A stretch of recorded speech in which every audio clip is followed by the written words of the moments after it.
in 2011, and Booker T is a much better commentator 10 months into it than he was in January or February. If he was still doing the same commentary he was doing back in January, I think he would have been fired by WWE by now. But he's under Legends contract, like Nash is, and he's doing a wonderful job with that. And now with Mick Foley spreading rumors throughout the internet that he's coming back, you have Nash, Booker T, and Foley coming back, kind of a faction that could be probably created off of all of this, could be involved with that whole conspiracy angle and the walkout thing that they were building up. It looks great, all these old legends coming back. It's what the business needs, and I hope they continue doing it. I'd love to see Booker T in the ring with Jack Swagger. I'd love to see him in the ring with Air Boom, working as a tag team, maybe, because he was a huge fan of Air Boom. I wonder how he feels about Evan Bourne's recent suspension, and I wonder how that's going to affect Air Boom's run as the tag team champions. Are they going to be dropping the titles to probably Swagger and Ziggler in the future, or another team that's in line for a push with Evan Bourne's suspension? Booker T, I know, was high on Air Boom for a while, so I wonder how he feels about Evan Bourne being suspended. I had the privilege of interviewing Mike Seidel several months back, and he was so proud of his brother, so I wonder how he feels about Evan Bourne's recent suspension. I haven't spoken to him since, but I know that he has a promo which airs here quite often on EGW Entertainment Variety Radio, so I wonder how Booker T feels about that. He did great with commentary. He was kind of like CM Punk. CM Punk is ultimately a better commentator than Booker T because you can actually understand what CM Punk says. You have a hard time sometimes understanding what Booker T says. I'll never forget a comment he made to Michael Cole about the Elimination Chamber, and he simply said, "The Elimination Chamber is a match you just don't want to get in," when Michael Cole asked his opinion of the Elimination Chamber. So I think, there's a lot of stuff you can do with Booker T. You can bring him back as a babyface with that in-ring interview he conducted with Mark Henry, who was the world champion. It really hinted and told me that Booker T could probably make an in-ring return and actually be booked in matches with Mark Henry, who he's worked with in the past. The thing about these legends like Booker T and Mark Henry, you don't really think much of them in 2011 because of all these new talents coming into the business. But what you have to realize is people like Mark Henry and Booker T have worked against talents like The Rock in the past, kind of like how John Cena is now. With the speculation that The Rock is back to kind of pass the torch to younger stars like Randy Orton and John Cena. You have to remember that Mark Henry and people like Booker T were really given a huge push because of people like The Rock in the past. So they definitely earned their stripes, and I think that if Booker T and Mark Henry were to tie it up in the ring, even over the world title, with the promo that they did where Mark Henry accused Booker T of thinking he was 6 times better than Mark Henry because Henry had only won the title once and Booker T had won it 6 times. I really liked the interaction between Mark Henry and Booker T because it really pointed Booker T in the direction and kind of hinted that he could be making a return 4 months after that in-ring promo. That was, I think, the week after Mark Henry actually won the world title, and Booker T kind of congratulated him, and Mark Henry just chewed him up, spit him out, and made him look like a fool, kind of like how Booker T used to do when he was a heel back in 01-02. So I'm really looking forward to seeing possibly a match between Mark Henry and Booker T. Who do you think Booker T would match up with well? I'll never forget his program with Kurt Angle, too, in 2000, and I think it was 2003, 2004, something like that, 2005, when they had that whole Kurt Angle Charmel gimmick going. That was kind of cool, too. I'll never forget a lot of the stuff Booker T did, but who do you think Booker T would match up with? And I'm talking in terms of the new talent initiative. Do you think we could see a lot of tag team work between Booker T and Air Boom, Booker T and Jack Swagger, Booker T and Ziggler is another one, Booker T and Santino Marella could be a good tag team, with Vladimir Kozlov being given his walking papers several months ago. In addition to that, we had Chris Masters get the boot as well. So with all these releases, Booker T could help out someone like Santino Marella, who needs a tag team partner to enter the tag team division. There's a lot he could do.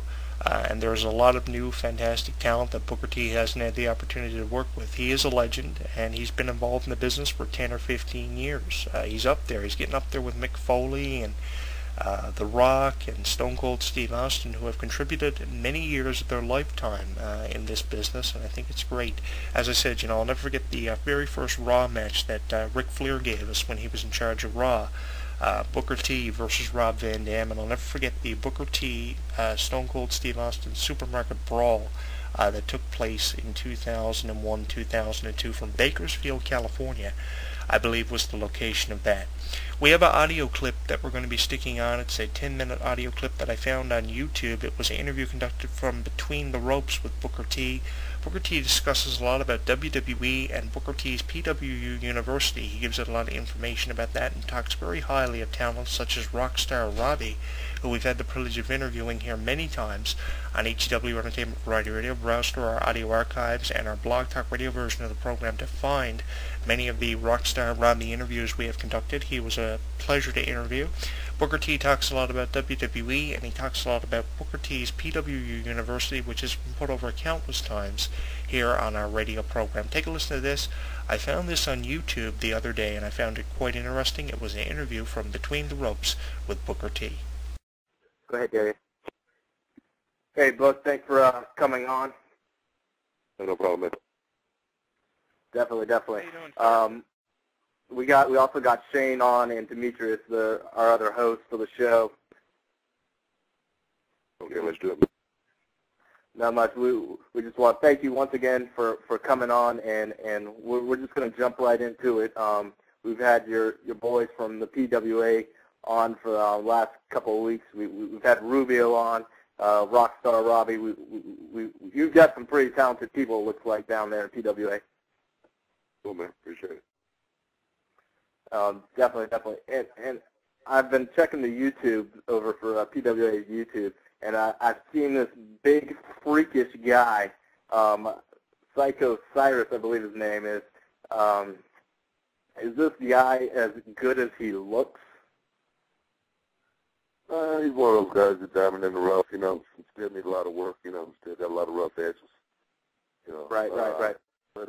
But, to be the future of the business, I think, Definitely. Now, you've got a lot of things going on over there. We see we're coming up to April 3rd. You've got your huge promotion that you're throwing over there for charity. Could you tell us a little bit about that? Just the Booker T Fight for Kids Foundation, just trying to raise some money for the foundation so we can do a little bit more around the city, as far as our kids go. We'll have a dropout program, have our mentoring program as well, so we're just trying to have the proceeds to keep going, the wrestling school is doing real good, but we could always use a little bit of help, and our shows on a monthly basis have been going pretty consistent, but and all the proceeds always go to the foundation, but it's not a whole lot of proceeds. So right now, with WWE being in town, it's a good time to, create a buzz and raise some money for the foundation. Right, and so you're hosting the Legends of Wrestling show. Who all do you have slated for that card? Oh, man, I don't know the whole card right offhand, but, Stan Hansen, Jake the Snake Roberts, Steen, Kevin Nash, Nasty Boy, it's a list of a host of legends who have been in the game for quite some time now, which I know a lot of people still want to see, so we're just bringing them out. Go to the website, the LOW website, and check out all the talent that's going to be on there. That's awesome. And you said the proceeds are going for your dropout recovery program. And how does it work? You go to schools and you're talking to the kids, and how exactly? What is it that you do with the dropout program? We actually we try to get dropouts back into school by financing them. A lot of kids in the area don't have, they have the the knowledge, but just don't have the means and the support. So we just try to give them that support. We go into the school district, and I actually have to speak to the kids as far as giving my story as far as where I've been to where I've come to. So it's just a matter of trying to reach them, pretty much. Right, and that's great. It's always good, especially for those who are in the inner city. They don't have the father figure, the people to look out for. So it's really good to hear, that people of your status are actually reaching out instead of simply just going to the Bahamas or whatever for the weekend. So that's definitely something big. Now, right before you have your Legends of Wrestling, you've also got the March Mayhem over there at the Pasadena Convention Center, and we've got Rockstar Robbie. It looks like you'll be on the card, and you. Is it true that you're going to have Mick Foley on the card as well? Yes, that's definitely Mick Foley will be. I wouldn't necessarily say on the card, but Mick Foley will be at the 28th show. Giving his support.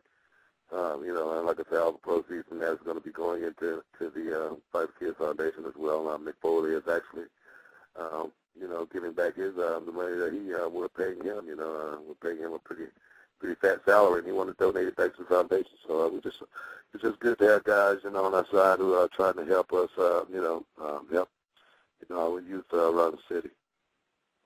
That's awesome. For those who just tuned in, we're speaking with Booker T, the owner and founder of PWA down there in Texas. Now, is there a way, if people are listening in and they want to, help with the show, but maybe they can't get there to Texas, is there a way for them to give some donations? Definitely, they can go to the website. Go to the LOW website, and like I say, I think it's something on there where they can click and make a donation as well. Great. That sounds excellent. We've also got Shane, like I said, and Demetrius on the line. I'm sure they have some questions for you. Shane, you got anything for Booker T? I'm just in awe because I'm just happy to have Booker on. Mr. T, Mr. Booker, I don't know what to call you, but I'm just a longtime fan. Going back to the WCW Harlem Heat days, you're one of the reasons why I love wrestling today. Yeah, I appreciate it. Thank you. Appreciate it, man. My career's been pretty good.